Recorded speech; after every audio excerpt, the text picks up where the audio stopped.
नमस्कार, सुदर्शन छत्तीसगढ़ देख रहे हैं आप और मैं हूं आपके साथ स्मारिका ठाकरे। छत्तीसगढ़ के बलौदा बाजार में धरना प्रदर्शन किया गया। यह प्रदर्शन प्रेरक संघ सरकार के घोषणा पत्र में किए गए वादों को पूरा करने की मांग को लेकर किया गया है।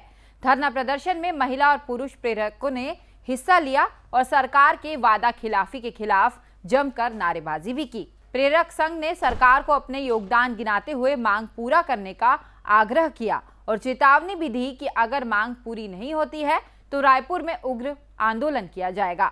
बता दें कि जिले में कुल 800 प्रेरक और राज्य में कुल 16,802 प्रेरक हैं। द्वारा लिखित आश्वासन दिया गया था कि मान लीजिए अगर हमारी सरकार आती है तो हम आप लोगों को आपके योग्यता अनुसार से जो है विभिन्न विभागों में समायोजित करेंगे। इतना ही नहीं, कांग्रेस के जो चुनावी पत्र में ये भी लिखा गया कि प्रेरक जो है हमारी सरकार बनती तो उनको रोज़गार देंगे, लेकिन सरकार के 2 वर्ष बनने के बाद भी अभी तक हम लोगों को सरकार के द्वारा हर मंचों में तो ये कहा जाता है कि प्रेरकों को लिया जाएगा, लेकिन स्पष्ट रूप से यह नहीं कहा जाता कि किस विभाग में लेंगे और कब तक लेंगे।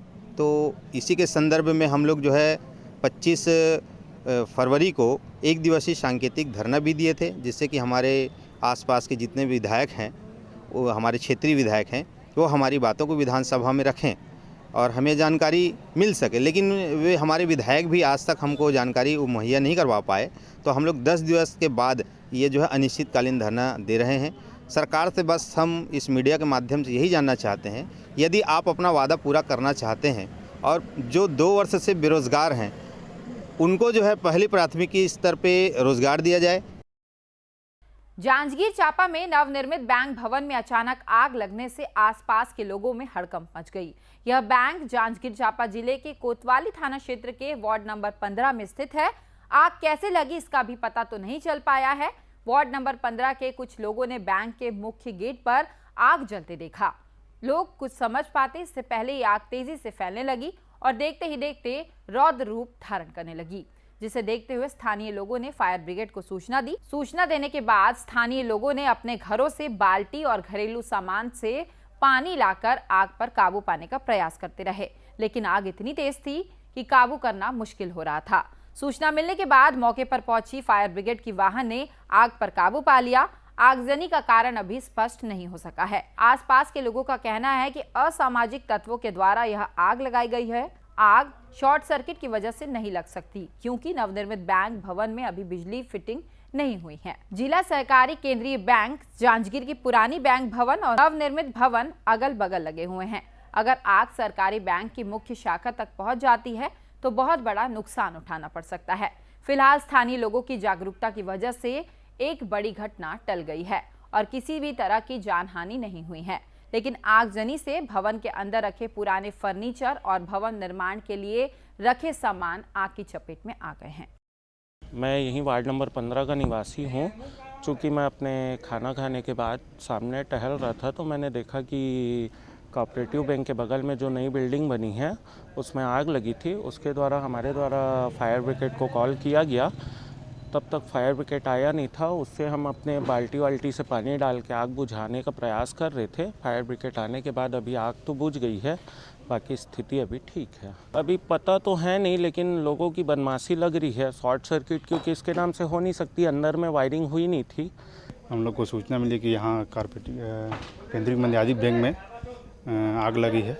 हम लोग तत्काल यहाँ पर पहुँचे हैं, जहाँ पर स्थायी लोगों द्वारा यहाँ पर आग पर बुझाया जा रहा था। फिर दमकल की गाड़ी यहाँ पहुँची है। पूरी तरह से अभी आग पर काबू पा लिया गया है। भारतीय जनता पार्टी के प्रदेश पदाधिकारियों की महत्वपूर्ण बैठक प्रदेश भाजपा कार्यालय कुशाभाऊ ठाकरे परिसर रायपुर में संपन्न हुई। बता दें कि छत्तीसगढ़ में भाजपा कार्य समिति की बैठक लगातार जारी है। इस बैठक में भाजपा केंद्रीय कार्य समिति की बैठक में मिले निर्देशों, राजनीतिक प्रस्ताव और कार्य समिति बैठक में आगामी कार्य योजना सहित अन्य राजनीतिक विषय को लेकर रणनीति तय की जा रही है। इस दौरान छत्तीसगढ़ में भाजपा की भावी रणनीति को लेकर पदाधिकारियों के बीच चर्चा हुई।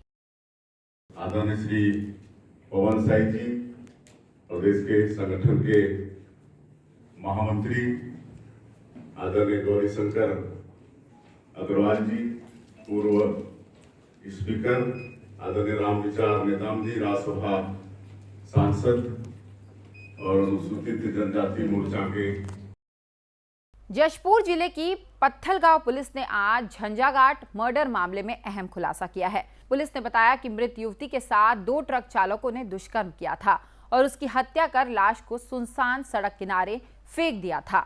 घटना में पत्थलगांव पुलिस ने 2 आरोपियों को झारखंड से गिरफ्तार कर लिया है। साथ ही घटना में प्रयुक्त ट्रक को भी जब्त कर लिया गया है। दरअसल यह पूरी वारदात बीते 1 महीने पहले की है। यह घटना 1 मार्च को हुई थी, जब युवती ने अपने प्रेमी राजू कुमार को बिहार से मिलने के लिए जशपुर बुलाया था। जिसके बाद युवती अपने घर से जशपुर कुनकुरी पहुंची, जहां आरोपी राजू कुमार ने उसे अपने ट्रक में बैठाया और आगे ले जाकर अपने सहयोगी अभिषेक के साथ दुष्कर्म किया। लेकिन जब युवती ने अपने प्रेमी से शादी की बात की तो उसने शादी करने से इनकार कर दिया। लेकिन जब युवती ने जिद की तो दोनों ने मिलकर उसका गला दबाकर उसकी हत्या कर दी और उसे झंझाघाट के पास ले जाकर फेंक दिया।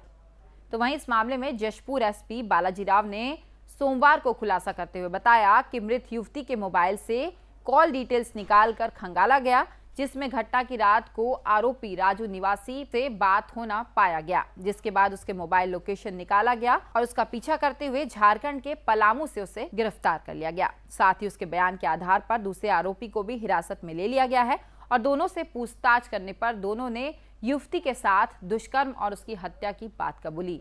फिलहाल इस मामले में दोनों आरोपियों को गिरफ्तार कर लिया गया है और साथ ही दुर्घटना में प्रयुक्त ट्रक को भी जब्त कर लिया गया है। दोनों को जेल भेजने की तैयारी की जा रही है।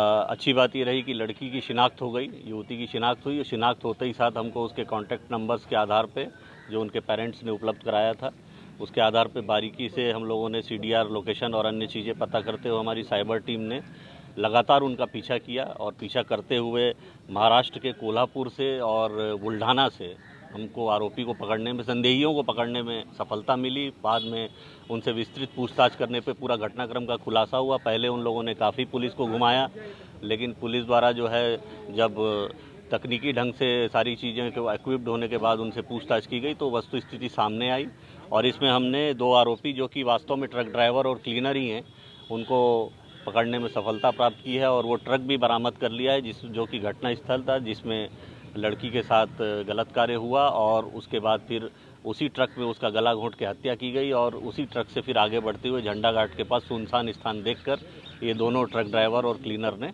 उसको वहाँ पर फेंक दिया था, उसके शव को। छत्तीसगढ़ के कांकेर में युवती की निर्वस्त्र लाश मिलने के मामले में पुलिस ने खुलासा किया है। पुलिस के मुताबिक गांव के ही एक युवक ने वारदात को अंजाम दिया है। युवक की गिरफ्तारी के बाद हत्या की जो वजह सामने आई है वो बेहद हैरान कर देने वाली है। बताया जा रहा है कि युवती ने आरोपी युवक को थप्पड़ मार दिया था। इससे आरोपी आवेश में आ गया और युवती पर सब्बल से हमला कर दिया। मामला मालगांव का है, जहां 2 दिन पूर्व युवती की हत्या का मामला पुलिस ने सुलझा लिया है। हत्या के आरोपी युवक को पुलिस ने गुमझीर से गिरफ्तार कर लिया है। दरअसल युवती अपने खेत की रखवाली कर रही थी। युवक गंगेश्वर मंडावी भी वही मजदूरी कार्य कर रहा था। युवक ने युवती से पीने के लिए पानी मांगा था। इस वक्त युवती अपने मोबाइल में व्यस्त थी तो उसने युवक को पानी नहीं दिया, जिससे नाराज युवक ने मोबाइल छीनने की कोशिश की तो युवती ने उसे थप्पड़ जड़ दिया। युवती द्वारा थप्पड़ मारने से युवक इतने आवेश में आ गया कि उसने पास में रखे लोहे के सब्बल से युवती के शरीर में ताबड़तोड़ वार कर दिया, जिससे उसकी हत्या हो गई। तो प्रयास ये इसके द्वारा किया गया था कि इसको बलात्कार साबित करके किसी दूसरा आदमी इसमें इसको पुलिस का डायरेक्शन चेंज हो जाएगा ऐसा, लेकिन पुलिस अपने फोकस बिंदु जो मर्डर होने का PM रिपोर्ट। प्रदेश की ऐसी सभी खबरों के लिए आप देखते रहिए सुदर्शन छत्तीसगढ़। नमस्कार।